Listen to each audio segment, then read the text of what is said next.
Binabati ko ang lahat ng bagong nagtapos na mga estudyanteng Pinoy. Ang tagumpay na ito ay tanda ng pagtatapos ng inyong pagsusumikap. Mga gabing walang tulog at hindi mabilang na sakripisyo. Gusto ko lang mag-iwan sa inyo ng mga mahahalang aral sa inyong bagong paglalakbak sa buhay.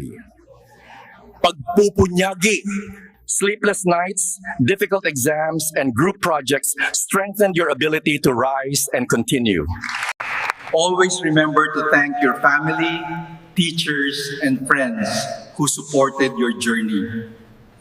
In reaching new heights, remain humble and grounded, and do not forget where you started. Hindi ito ang katapusan ng iyong edukasyon, kundi simula ng bagong yugto. Magpatuloy upang maabot ang mas matatayog na pangarap. Again, I congratulate all the new graduating Pinoy students.